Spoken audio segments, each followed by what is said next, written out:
akun EJ Hagira Gumilar dengan NPM 200110210007. Perkenalkan, nama saya Ilham Surya Saputra dengan NPM 20.01.10.21.0011. Halo semuanya, perkenalkan nama aku Nida Hasna Huda dengan 3 digit NPM terakhir 038. Salam kenal semuanya.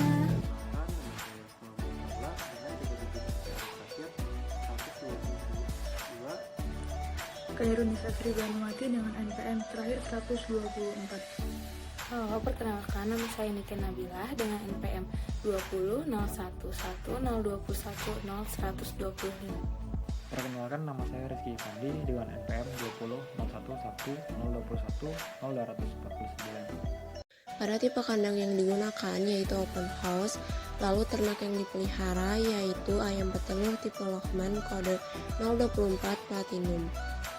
Kandang ayam layer open house memungkinkan ayam layer untuk berkeliaran di dalam ruangan yang lebih luas. Berikut adalah beberapa hal umum dari kandang layer open house. Yang pertama, ruangan yang luas. Kandang open house memberikan area yang lebih luas bagi ayam untuk bergerak secara bebas. Ini mencakup lantai yang luas tanpa batasan sekat-sekat kecil yang membatasi gerakan ayam. Yang kedua, tinggi-tinggi langit yang cukup.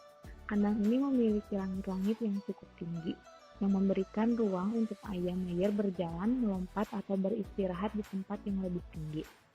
Yang ketiga, sarang dan tempat tidur. Kandang open house dilengkapi dengan sarang yang nyaman dan aman untuk ayam bertelur. Tempat tidur atau pet bed juga disediakan agar ayam dapat beristirahat atau tidur di atasnya. Yang keempat, ada ventilasi dan pencahayaan.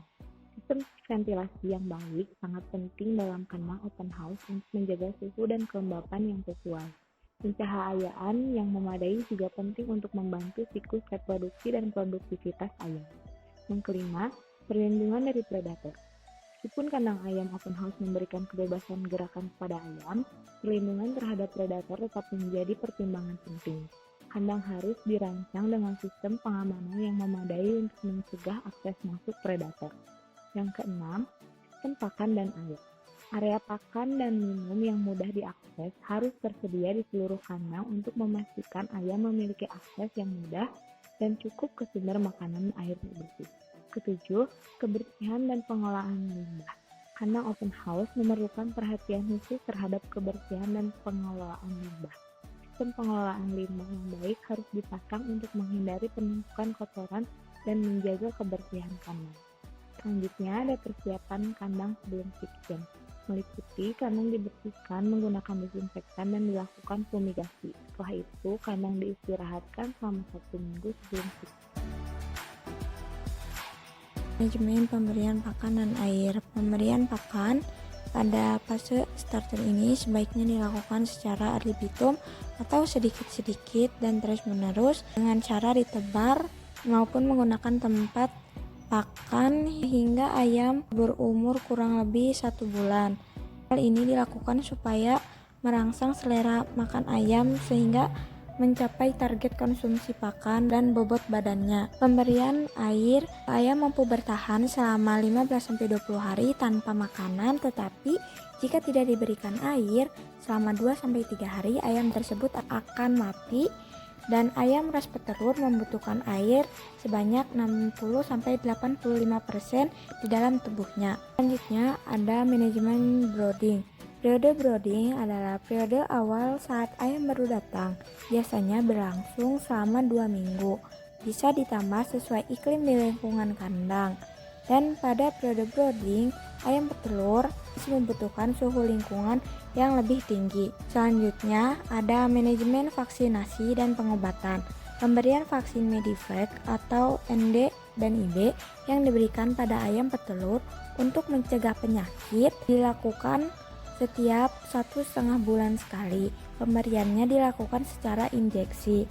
Jenis vaksin yang digunakan ialah vaksin ND dan IB aktif yang diaktifkan melalui 500 ml larutan Adesta yang harus habis dalam waktu 2 jam untuk 1000 ekor ayam dengan dosis per ekor 0,5 ml per ekor, sedangkan untuk DOC 0,2 ml per ekor. Vaksin aktif yang berisi kombinasi virus IB dan ND sering diaplikasikan pada peternakan.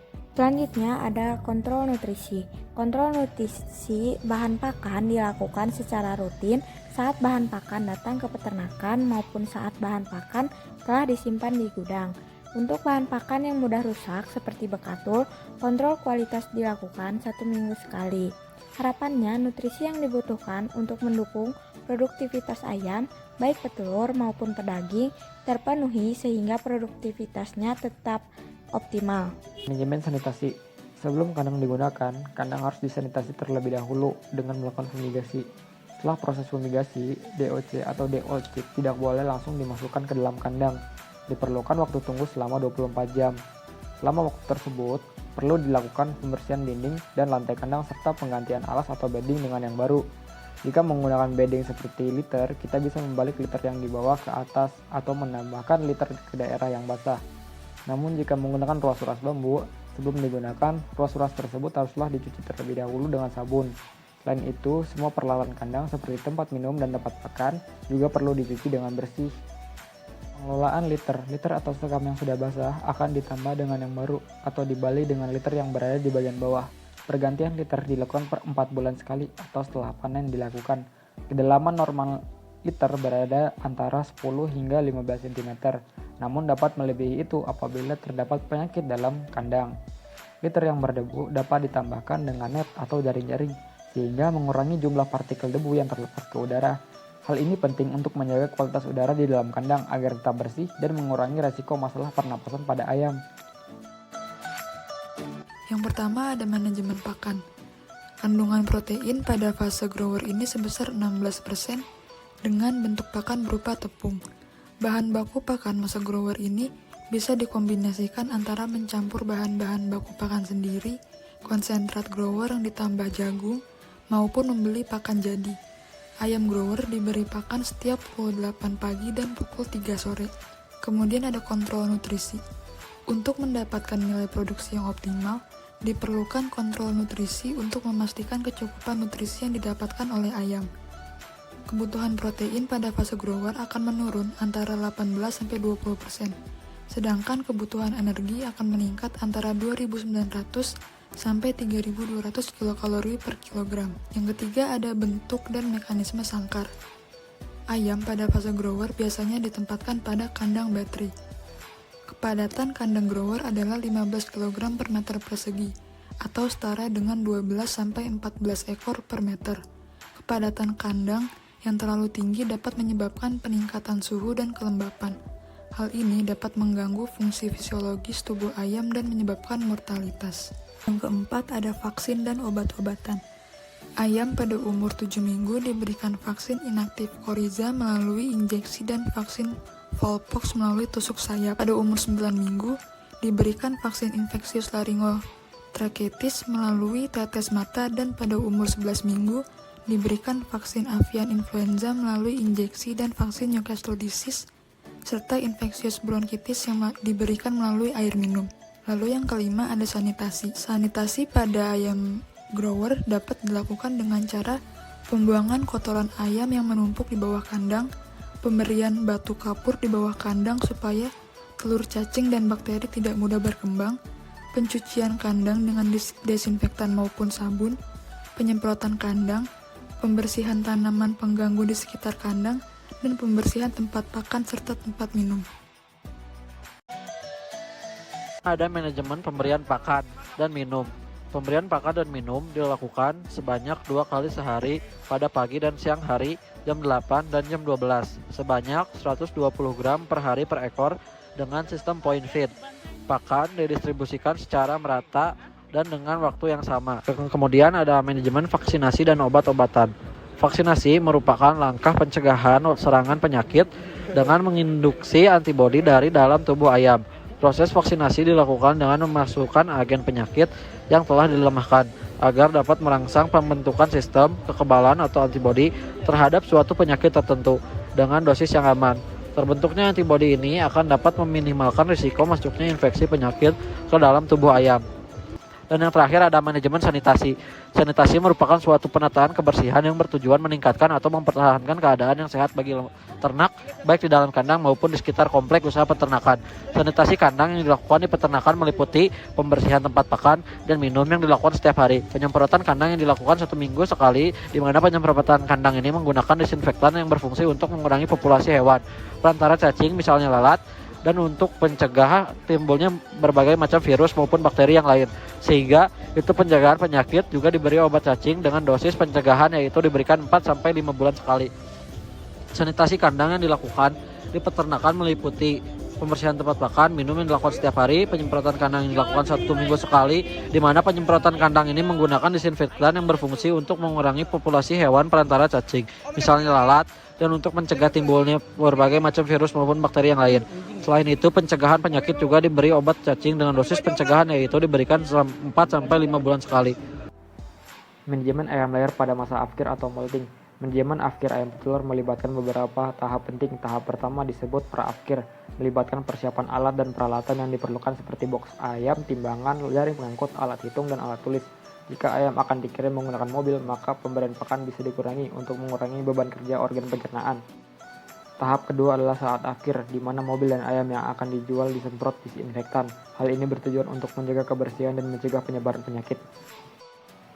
Tahap terakhir adalah pasca akhir, akan melibatkan serangkaian kegiatan. Yang pertama, membersihkan feses yang menumpuk selama masa pemeliharaan dengan cara dimasukkan ke dalam karung. Setelah itu, kumpulan litter harus diangkat dan sisa-sisa yang menempel harus disikat atau disemprot dengan air. Setelah kandang bersih, dilakukan fumigasi. Keesokan harinya, dilakukan pengapuran pada lantai kandang dan dilakukan kering kandang selama 1 minggu sampai 2 bulan. Hal ini bertujuan membunuh telur-telur cacing dan sisa-sisa bakteri yang mungkin belum mati setelah proses disinfeksi. Manajemen pemanenan telur. Pemanenan telur sebaiknya dilakukan dengan tenang agar ayam tidak mengalami stres. Biasanya, pemanenan dilakukan pada pagi hari setelah pemberian pakan kepada ayam. Telur yang dipanen kemudian dikumpulkan ke dalam X-tray yang telah dipersiapkan sebelumnya. Penggunaan X-tray dalam pemanenan telur memiliki beberapa manfaat. Selain mempermudah proses seleksi telur, penggunaan X-tray juga membantu dalam perhitungan jumlah telur yang telah dikumpulkan. Kebersihan dan higienitas harus diperhatikan dengan baik. Dari telur itu sendiri, ayam yang menghasilkan telur, kandang tempat telur dikumpulkan, alat yang digunakan, maupun dari pekerja yang melakukan pemanenan. Hal ini penting untuk menjaga keutuhan dan kualitas telur yang dikumpulkan. Setelah telur terkumpul di dalam kandang, langkah selanjutnya adalah mengangkutnya ke dalam gudang penyimpanan telur untuk penanganan pasca panen. Di gudang ini, telur akan melalui proses penanganan dan penyimpanan yang sesuai untuk memastikan kualitas dan keamanannya. Manajemen perawatan telur. Untuk menjaga kualitas dan kesegaran telur, ada beberapa langkah yang perlu diikuti saat menyimpan telur. Pertama, telur sebaiknya disimpan dalam karton bawaan yang digunakan saat pembelian. Selanjutnya, simpan telur di dalam kulkas pada suhu yang stabil sekitar 4 hingga 7 derajat Celcius. Selain itu, disarankan untuk meletakkan telur dengan posisi terbalik di dalam kulkas, sehingga bagian yang lebih tumpul menghadap ke atas. Terakhir, jika Anda ingin menyimpan telur dalam jangka waktu yang lebih lama, Anda dapat mempertimbangkan untuk membekukan telur. Program pencahayaan dilakukan saat masa layar atau saat ayam berumur 18 hingga 90 minggu. Cahaya diberikan maksimal 16 jam dengan intensitas 5 hingga 15 lux. Adapun ketentuan terkait penambahan cahaya pada masa ini antara lain yang pertama, pastikan berat badan ayam sudah mencapai standar saat memulai penambahan cahaya. Yang kedua, penambahan lama pencahayaan dilakukan secara bertahap, yaitu bertambah setengah jam setiap minggunya terhitung saat ayam pertama kali bertelur hingga akhirnya mencapai 16 jam. Yang ketiga, jangan mengurangi lama pencahayaan saat ayam berproduksi telur, terutama saat masa kritis atau masa awal produksi sampai puncak produksi, yaitu di umur 18 minggu hingga 26 minggu. Security kandang ayam layar dalam open house penting untuk melindungi kesehatan dan keamanan hewan ternak, serta menjaga kebersihan lingkungan kandang. Berikut langkah-langkah biosecurity dalam kandang ayam layar saat open house. Yang pertama, sterilisasi dan pembersihan. Sterilisasi dan pembersihan kandang serta peralatan sebelum open house. 2. Pakaian pelindung. Pengunjung menggunakan pakaian pelindung sebelum masuk kandang. 3. Penjagaan perbatasan. Menyediakan fasilitas cuci tangan dan disinfektan di area penjagaan perbatasan. 4. Pembatasan akses. Membatasi akses pengunjung ke area tertentu dalam kandang. 5. Pembatasan kontak langsung. Pengunjung tidak menyentuh atau mengganggu ayam secara langsung. 6. Sistem pembersihan dan disinfeksi. Membersihkan dan mendisinfeksi peralatan setelah open house. 7. Edukasi pengunjung. Memberikan informasi tentang biosecurity dan aturan selama kunjungan. Kemudian, Langkah-langkah ini untuk mencegah masuknya penyakit, penyebaran patogen, dan menjaga kebersihan ayam layer dalam open house. Untuk pencatatan ayam layer dalam open house, yang pertama, identifikasi ayam, berikan nomor identifikasi atau cincin pada setiap ayam layer.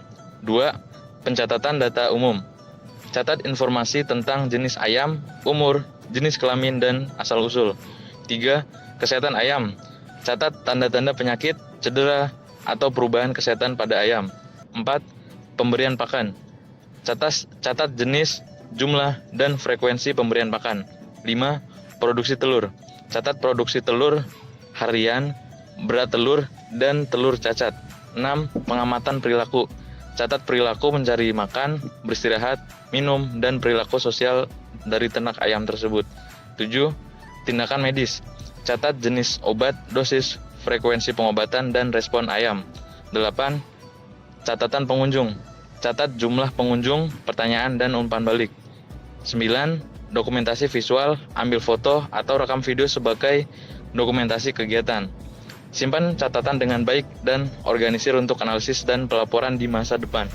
Catat yang baik membantu pemantauan kesehatan dan produksi ayam layer serta manajemen kandang.